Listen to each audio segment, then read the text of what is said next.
E aí, pessoal, tudo na paz? Sejam super bem-vindos a mais um encontro aqui no Teologia Despertar. E hoje a gente vai mergulhar num assunto fascinante, a fé em ação. Sabe, de que adianta a crença se ela fica só na cabeça? Bora descobrir como ela vira prática no nosso dia a dia? Vamos nessa? Para começar, pensa comigo nessa imagem. Imagina que a fé é um livro de receitas incrível. De que adianta ter ele na estante, pegando poeira, se ninguém nunca for para a cozinha, pegar os ingredientes e de fato cozinhar? Por quê? A mágica acontece quando a gente põe a mão na massa. Com a fé, é exatamente a mesma coisa. Olha só, o campo da teologia é gigante, tem um monte de áreas diferentes. Tem a galera que estuda os textos originais, a história, as doutrinas. Mas hoje o nosso foco está bem ali, destacado, a teologia prática. É sobre ela, a fé em ação, que a gente vai conversar. Então, vamos lá para o nosso primeiro capítulo. O que é, afinal, essa tal de teologia prática? Bom, se a gente continuar na nossa analogia, se a fé é a receita, a teologia prática é a cozinha. É o lugar onde tudo ganha forma, cheiro e sabor. A definição mais formal é essa aí. A teologia prática é o campo que olha e estuda como é que as crenças que vêm lá dos textos sagrados se tornam ações de verdade, coisas que a gente pode ver. O mais interessante é que o foco não é no que as pessoas deveriam fazer, mas no que elas realmente fazem no cotidiano por causa da fé que têm. E essa tabela aqui, ela resume tudo de um jeito perfeito. De um lado você tem a teoria, que é como ler a receita, entender o que o texto sagrado diz. Do outro lado a gente tem a prática, que é cozinhar o prato, ou seja, observar o que as pessoas de fato fazem com aquilo que elas acreditam. Simples e direto. Ok, mas aí vem a pergunta que não quer calar, né? Beleza, a fé vira ação. Mas como? Como é que uma ideia, uma crença, sai do campo da mente e se transforma em um gesto concreto? É isso que a gente vai descobrir agora. Agora a gente vai explorar o que podemos chamar de ferramentas da fé.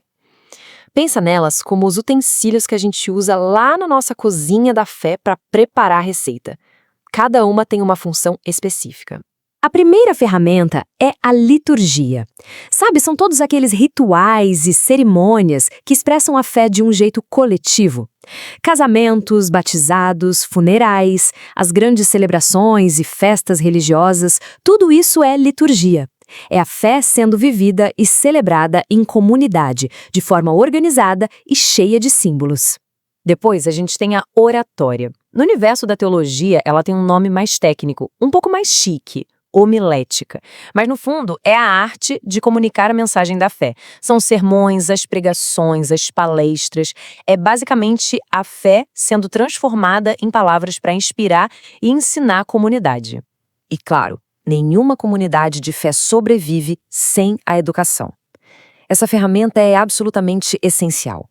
É através dela que se ensina os fundamentos da crença para as crianças, para quem está chegando agora, e também se preparam as futuras lideranças que vão manter a tradição viva. Agora, a missão. Pensa assim, se a fé é uma boa notícia, a missão é o ato de compartilhar essa notícia.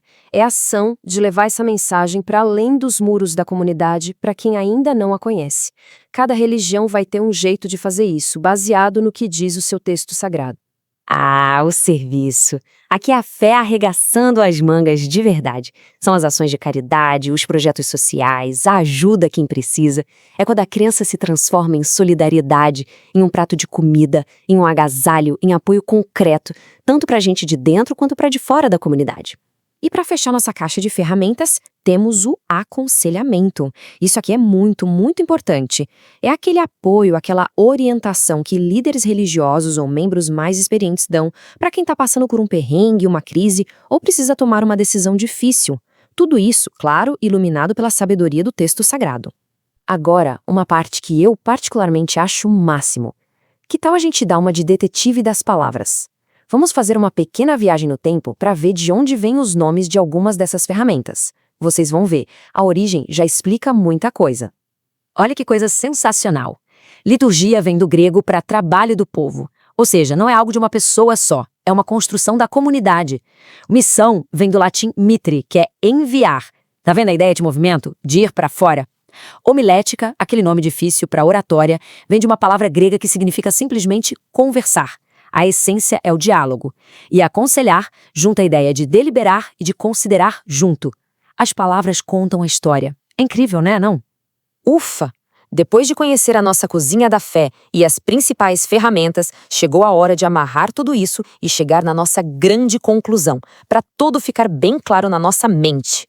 Então vamos lá, resumindo o que a gente viu. A teologia prática é essa ponte que liga o mundo das ideias, das crenças, com o nosso dia a dia. Qualquer ação, qualquer gesto que nasce da interpretação de um texto sagrado vira material de estudo para ela. E é super importante lembrar, cada religião tem a sua própria teologia prática, porque cada uma parte de um texto sagrado diferente. No final das contas, é o estudo do que significa crer em movimento. É a fé acontecendo na vida real. E aí, pessoal, curtiram esse nosso papo? Espero que tenha ajudado a clarear as ideias. A nossa missão aqui é sempre essa: descomplicar e despertar a curiosidade.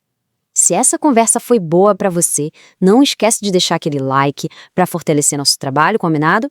E o mais importante, se inscreve aqui no Teologia Despertar e ativa o sininho, porque tem muito mais vindo por aí. Muito obrigada pela companhia, um abração e até a próxima.